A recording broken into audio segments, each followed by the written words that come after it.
சங்கம் சைக்கிளும் சேர்ந்து அமைத்துக் கொண்ட கூட்டணியோட இபிடிபியும் ஒரு கூட்டணி அமைத்துக் கொள்வதான பேச்சுக்கள் நடைபெற இருப்பதாக பல தகவல்கள் வெளியில் வந்திருந்தது. தமிழரசு கட்சியோடையும் அல்லது தமிழரசு கட்சியும் இந்த டக்ளஸ் தேவானந்தா அவர்களை இந்த கூட்டணிவுக்காக அழைத்ததற்கான தகவல்களும் வந்திருந்தது. இவர் CVK சிவஞானம் அவர்கள் இந்த கோரிக்கையை இபிடிபி என்ற செயலாளர் நாயகம் டக்ளஸ் தேவானந்தா அவர்களிடம் தாங்கள் சந்திக்க விரும்புவதாகவும் நேரத்தையும் இடத்தையும் சொல்லி கேட்டிருந்தார். தலைவர் சிவகுமாரனுடைய நிகழ்வு இருக்கின்றபடியினால் இன்று நாளை மாலை சந்திக்கலாம் என்ற எண்ணத்தோடு நான் இந்த அமைப்புகள் என்னட்ட கேட்ட நேரத்தில் நான் அந்த ஆதரவை கொடுத்துருக்கிறேன். அப்போ அங்கத்த போராட்ட முறைமைகள் எனக்கு அத்துப்படி. அப்போ அந்த போராட்ட முறைமைகள் வெற்றியை நோக்கி போகாது, எங்களுடைய போராட்டத்தை மாற்றி அமைக்க வேணும் என்றதான் தமிழரசு கட்சியின் முடிவெடுக்கும் வல்லமையுடைய ஒரு நாடாளுமன்ற உறுப்பினர். அவர் JVP தலைமையோட ஜாழ்ப்பாணத்தில் உள்ள தேசிய மக்கள் சக்தியின் நாடாளுமன்ற உறுப்பினர்களோடையும் பேச்சுவார்த்தை நடத்தினதாக, அதுலேயும் தேசிய மக்கள் சக்தி இந்த பேச்சுவார்த்தையில் ஒரு நிபந்தனையை விதிச்சிருக்கிறேன். பார்த்தீங்கன்னா திரு செல்வராஜா கஜேந்திரன் தொடர்பு கொண்டபொழுது அவருடைய தொலைபேசி தொடர்ச்சியாக அழைப்பு கிடைக்கும். இதேபோல் உடனடியாக திரு தீவன் திலீசனை தொடர்பதாக சொன்னார். தேசிய பேரவையும் ஜனநாயக தமிழ் தேசிய கூட்டணியும் சேர்ந்த இவருடைய எண்ணிக்கையான ஆசனங்கள் சேர்கின்ற பொழுது ஏறக்குறைய 13-14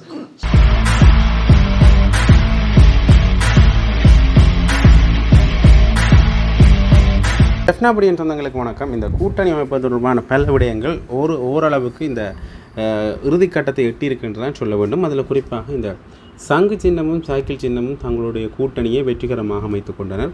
அது தொடர்பான புரிந்துணர்வு உடன்படிக்கையும் கைச்சாத்திடப்பட்டது நீங்கள் அறிந்த விஷயம்தான். அந்த வகையில் இப்போ அந்த சங்கு சின்னம், அதாவது அந்த சங்கம் சைக்கிளும் சேர்ந்து அமைத்துக் கொண்ட கூட்டணியோட இபிடிபியும் ஒரு கூட்டணி அமைத்துக் கொள்வதான பேச்சுக்கள் நடைபெற இருப்பதாக பல தகவல்கள் வெளியில் வந்திருந்தது. அதில் குறிப்பாக ஜனநாயக தமிழ் தேசிய கூட்டணி, அதாவது தங்கள் சின்னத்தில் பயணிக்கிற சித்தார்த்தன், சுரேஷ் பிரேமச்சந்திரன் ஆகியோர் இந்த இபிடிபியினுடைய செயலாளர் நாயகம் டக்ளஸ் தேவானந்தா அவர்களோட பேச்சுவார்த்தையை நடத்துவதற்கு தயாராக இருப்பதான தகவல்கள் வெளியாக இருந்தன. அதில் குறிப்பாக இது தொடர்பான தகவல்கள் போலியானவை, இப்படி ஒரு விடயமே நடக்கவில்லை என்றும் கயந்துருமார் பொன்னம்பலம் அவர்கள் அண்மையில் குறிப்பிட்டிருந்தார். அது மட்டும் இல்லாமல் இந்த விஷயம் தொடர்பாக தமிழரசு கட்சியோடையும் அல்லது தமிழரசு கட்சியும் இந்த டக்ளஸ் தேவானந்தா அவர்களை இந்த கூட்டணிவுக்காக அழைத்ததற்கான தகவல்களும் வந்திருந்தது. அந்த வகையில் உள்ளூராட்சி சபைகள் ஆட்சி அமைக்க கூட்டணி வைப்பது குறித்து பேச்சுவார்த்தை நடத்த வருமாறு இலங்கை தமிழரசு கட்சி உத்தியோகபூர்வமாக ஈழமக்கள் ஜனநாயக கட்சியிடம் கோரிக்கை விடுத்திருக்கிறார். இலங்கை தமிழரசு கட்சியின் தலைவர் CVK சிவஞானம் அவர்கள் இந்த கோரிக்கையை இபிடிபி என்ற செயலாளர் நாயகம் டக்ளஸ் தேவானந்தா அவர்களிடம் விடுத்திருக்கின்றார். நேற்றிரவு 11:52 மணிகளில் CVK சிவஞானம் தன் தொலைபேசி வழியாக இந்த வேண்டுகோளை விடுத்ததாக இபிடிபி என்ற செயலாளர் நாயகம் டக்ளஸ் தேவானந்தா அவர்கள் இன்றைய தினம் ஒரு சமூக வலைத்தளம் ஒன்றுக்கு தெரிவித்திருக்கின்றார். நேற்றிரவு ஜாழ்ப்பாணத்தை சேர்ந்த பத்திரிகையாளர் வித்தியாதரன் தன்னை தொடர்பு கொண்டு இலங்கை தமிழரசு கட்சி உள்ளூராட்சி அதிகாரத்தை கைப்பற்ற ஆதரவளிக்குமாறு அவர் கேட்டுக்கொண்டதாக குறிப்பிடப்பட்டிருக்கிறது.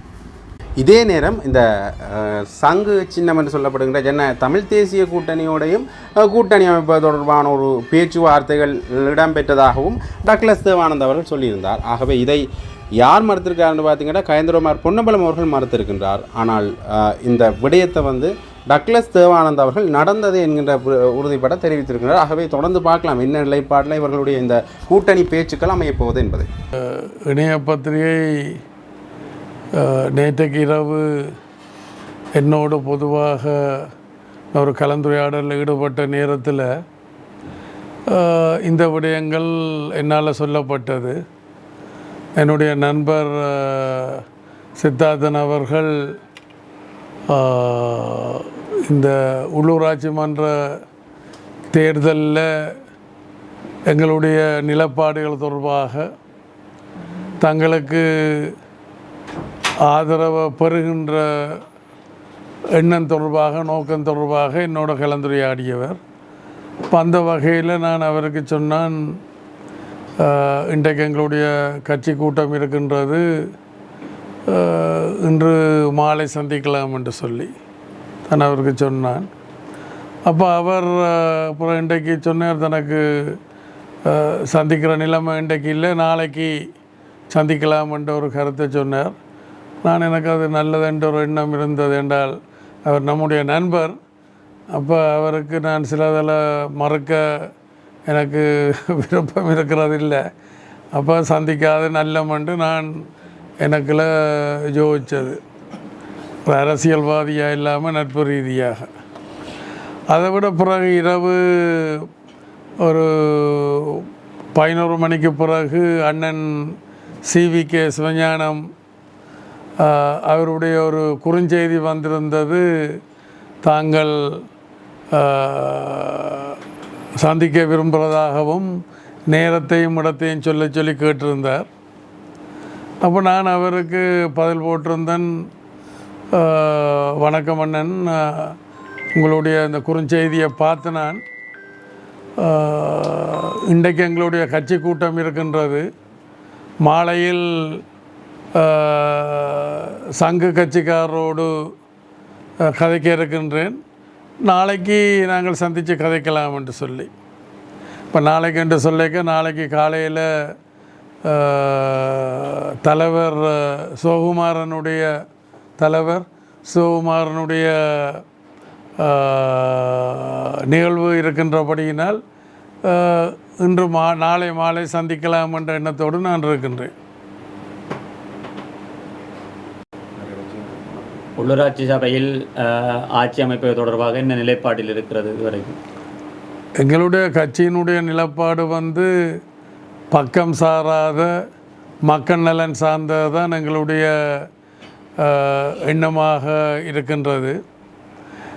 எந்த இடத்துலையும் ஆட்சியை பொறுப்பெடுக்கவோ அல்லது ஆட்சியில் பங்கெடுக்கவோ நாங்கள் தயாராக இல்லை. எதிர்க்கட்சியில் இருந்து கொண்டு தான் எங்களுடைய செயல்பாடுகளை முன்னெடுப்பதற்கான எண்ணத்தோடு கருத்தோடு இருக்கின்றோம். உத்தியோகபூர்வமாக எந்த கட்சிகளும் என்னோடு கதைக்கவில்லை. ஆனால் அவர்கள் தனிப்பட்ட முறைகளில் நம்முடைய கட்சி முக்கியஸ்தர்களோடு தங்களுக்கு ஆதரவு கோரி கதைத்திருக்கின்றார்கள். என்ற இதுவும் உத்தியோகபூர்வமாக இருந்தால்தான் நல்ல மண்டது தான் என்னுடைய அனுபவம். ஏனென்றால் கடந்த கால கசப்புகளை கருத்தில் எடுத்துக்கொண்டு ஊர்காவத்துறை பிரதேச சபையில் அதிக ஆசனங்களை பெற்ற கட்சியாக உங்களுடைய கட்சி இருக்கிறது, அங்கும் ஆட்சி அமைக்கவில்லை என்று முடிவெடுக்கிறீர்கள். அதை நான் பொதுவாகத்தான் சொன்னேன். எல்லா இடத்துல எங்கேயும் EPDPயை பொறுத்த வகையில் நாங்கள் அதிகாரத்தை எடுக்கவோ இல்லாட்டி அதிகாரத்தில் பங்கெடுக்கவோ நாங்கள் விரும்ப இல்லை. எதிர்க்கட்சியாக இருந்து கொண்டு செயல்படத்தான் நாங்கள் விரும்புகின்றோம். அதாவது பக்கம் சாராத மக்கள் நலன் சார்ந்த, இப்போ இந்த பக்கம் சாராத மக்கள் நலன் சார்ந்த எண்ணெய்கள் அதுக்கு ஒரு பெரும் ஒன்று புதஞ்சிருக்கு. சங்கு சைக்கிள் கூட்டணி தாங்கள் சேர்ந்து இப்போ ஆட்சி அமைக்கிறதுக்கு கூட்டணி சேர்ந்திருக்கார்கள். இதே நேரத்தில் வீடு தனியாக நிற்கிறது. இதில் எந்த தரப்புக்கு EPDP ஆதரவு அளிக்கும்? மக்கள் நலன் சார்ந்த செயல்பாடுகளை யார் முன்னெடுக்கினமோ அவைகளுக்கு நாங்கள் ஆதரவு அளிக்கிறதை பற்றி யோசிக்கலாம். இன்றைக்கும் இந்த சுன்னாகத்தினுடைய முன்னாள் தலைவர் பிரகாசன் நினைக்கின்றேன், தமிழரசு கட்சியை சேர்ந்தவர். இங்கேயும் என்ன சந்திக்கிறதுக்கு பல தடவைகள் இன்றைக்கு வந்ததாகவும் கேள்விப்பட்டினான். அப்புறம் என்னோட தொலைபேசியிலையும் கலந்துரையாடி இருந்தார். அப்பொழுது நான் சொன்னான், நாளைக்கு உங்களுடைய தலைவரோடு நான் கதைக்க இருக்கின்றேன், அதன் பிறகு நாங்கள் அதை பற்றி யோசிக்கலாம் என்று. நாளைக்கு என்ற மாதிரி தான் எனக்கு சொன்னவர், நாளைக்கு பார்க்கலாம் என்று. நானும் அது நல்ல நினச்சேன். ஏனென்றால் நண்பர் கோரிக்கைக்கு நான் இணங்கிறதுல எனக்கு ஒரு சங்கடம் இருக்கும், இல்லை என்று சொல்ல முடியாது என்ற ஒரு சங்கடம் இருக்கும் என்ற வகையில் நான் எனக்கு அது நல்லதாக யோசித்தேன். ஏன்னா கடந்த காலங்களில் நட்பு ரீதியாக இந்த அமைப்புகள் என்னட்ட கேட்ட நேரத்தில் நான் அந்த ஆதரவை கொடுத்துருக்கிறேன். இந்த சைக்கிள் சங்க கூட்டணியில் 13வது திருத்த சட்டம் தொடர்பில் ஒரு சரத்து உள்ளடக்கப்பட்டிருக்கிறது. அது தொடர்பில் உங்களுடைய கருத்து? இதை நான் இன்றைக்கு நேற்று கண்டல்ல கடந்த 35-40 வருடங்களுக்கு மேலே நாங்கள் சொல்லி வந்த நாங்கள் என்னென்றால் எங்களோட மக்களுடைய அரசியல் தீர்வில் இந்த 13வது திருத்த சட்டம் முழுமையானதோ அல்லது இறுதியானதோ அல்ல, அது ஒரு சிறந்த ஆரம்பமாக இருக்க முடியும் என்று தான் அண்டையிலேருந்து நாங்கள் சொல்லி வந்த நாங்கள்.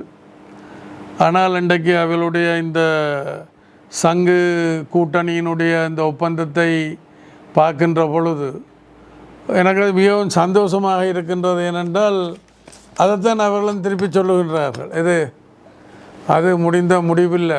இப்போ அன்றைக்கு நான் சொன்னதையே பின்பற்றி இருந்தால் இந்த அழிவுகள் இழப்புகள் துன்பங்கள் துயரங்கள் வந்திருக்க இந்த கூட்டு ஒப்பந்தத்தை பார்த்தால்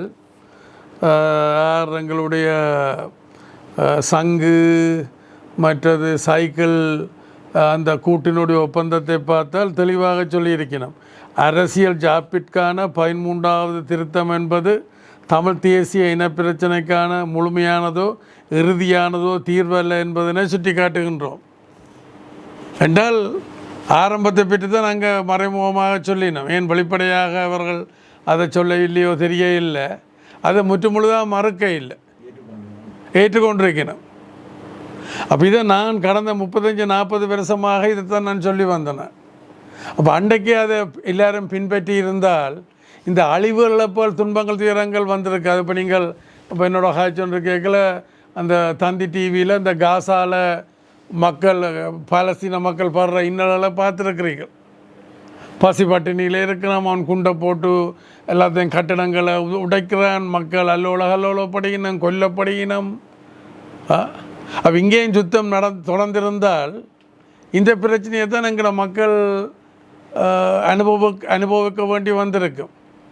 அது புலி அமைப்பாக இருந்தால் கூட புலி அமைப்பினுடைய அந்த உறுப்பினர்கள் வானத்திலிருந்தோ வேறு நாட்டிலேருந்து வரே இல்லை, எங்கட சமூகத்தில் எங்கட மக்கள் மத்தியிலேருந்து அவைகள் வந்தவை. அப்போ அந்த இழப்புகள் சமூகத்துக்கானது. அந்த உணர்வில் என்னுடைய செயல்பாடு இருக்க ஒழிய இதுக்காகத்தான் இப்படி நடந்துடக்கூடாது என்ற நான் பாலஸ்தீனத்தில் பயிற்சி எடுத்தினான் 78ஆம் ஆண்டு. அப்புறம் அதுக்கு பிறகு முடையில் போயிட்டு வந்தேன். அப்போ அங்கத்த போராட்ட முறைமைகள் எனக்கு அத்துப்படி. அப்போ அந்த போராட்ட முறைமைகள் வெற்றியை நோக்கி போகாது, எங்களுடைய போராட்டத்தை மாற்றி அமைக்க வேணுமென்றதைத்தான் நான் இங்கே சொல்லி கொண்டிருக்கிறேன். சரி, இன்றைய செய்தியை கஜேந்திரமான் நம்மளம் அது போலி செய்தின்னு சொல்லியிருந்தேன். இது இல்லை, உங்களுக்கு தெரியும், எங்களோட அரசியல் இலக்காக மத்தியில் கூட்டாட்சி மாநிலத்தில் சுயாட்சி என்றதைத்தான் நாங்கள் ஆரம்பத்திலேருந்து நீண்ட காலமாக சொல்லி வந்த நாங்கள். அவர் கூட ஒரு வசந்தன் டிவி பேட்டியில் வாய் தடுமாறி சொன்னாரா தடுக்கி விழுந்து சொன்னாரோ தெரிய இல்லை, அவர் கூட மத்தியில் கூட்டாட்சி மாநிலத்தில் சுயாட்சி என்றதை சொல்லியிருக்கிறார். இப்போ கிட்டடியிலே அந்த வீடியோ கட்ட இந்த சமூக வலைத்தளங்களில் போய் ஒன்று இருக்குது. இதில் எனக்கு பொய் சொல்ல வேண்டிய அவசியம் இல்லை. என்னுடைய நண்பர் சித்தார்த்தன் அவர்கள் கதைச்சாத்தான் நான் ஒரு ஊடகவியலாளரோட கதை கேட்கல ஒரு பொதுவாக சொன்னேன். நான் இப்படி கதைச்சொன்றிருக்கிறோம், அவரேன் நீங்கள் உங்களோட யாரும் கதைச்சவையில் நீங்கள் மற்றாக்களோட கதைக்க இல்லையா இல்லாட்ட அவைகள் கதைக்க முயற்சி எடுக்க இல்லையான்ற கேட்ட இடத்துல என்னுடைய ஒரு கருத்தை சொன்னேன். எனக்கு மடியில் கனம் இல்லை, அதால் வழியில் பயம் இல்லை.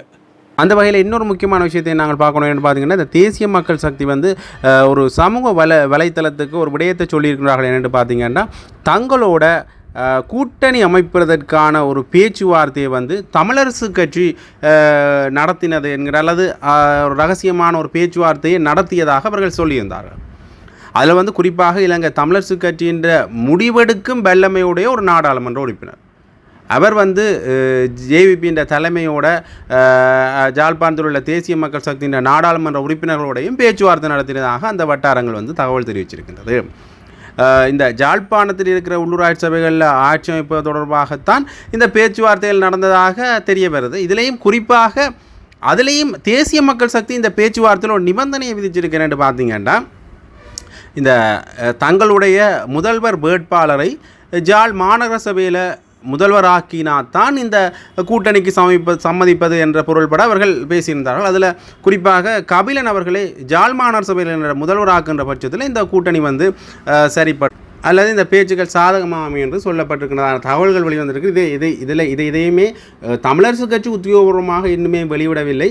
முன்னைய காலகட்டங்களில் தேர்தலின் போது பெருமெடுப்பில் இந்த ஜேவிபியை அல்லது தேசிய மக்கள் சக்தியை எதிர்த்தவர்கள் இப்போ என்னென்ன கூட்டணி அமைப்பார்கள் என்கின்ற ஒரு கேள்வியும் எழுந்திருக்கின்றது. பார்க்கலாம், உத்தியோகபூர்வமான தகவல்கள் வெளிவருகின்ற பொழுது எந்த கூட்டணி எப்படி அமைய போன்றது என்பதை ஜாழ் மாநகர சபையினுடைய முதல்வராக ஜார் பெறப்போன்றார் என்பதையும் பொறுத்திருந்தான் பார்க்க வேண்டும். இன்னொரு முக்கியமான விடயத்தையும் பார்க்கணும்னு பார்த்தீங்கன்னா, இப்போ தமிழ் தேசிய பேரவையில் இணைஞ்ச, அதாவது வந்து உள்ளாட்சி சபை தேர்தல்களின் போது தமிழ் தேசிய பேரவையில் இணைஞ்ச சிவாஜிலிங்கம் அவர்கள் ஒரு முக்கியமான விடயத்தை இந்த டக்ளஸ் தேவானந்தா தமிழ் தேசிய பேரவையினுடைய கூட்டு தொடர்பான ஒரு முக்கியமான விஷயத்தை ஒரு ஊடக சந்திப்பில் சொல்லியிருப்பார். அது தொடர்பான காணொலியை நான் இதோடு நினைக்கிறேன், பார்த்துக்கொள்ளுங்க.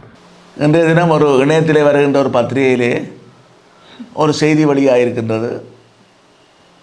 அதில் சைக்கிள் சங்கு கூட்டணியினர் இன்றைக்கு முன்னாள் அமைச்சர் டக்ளஸ் தேவானந்தாவை சந்திக்கப் போவது தலைப்புச் செய்தியாக அந்த செய்தி வழியாக இருந்தது.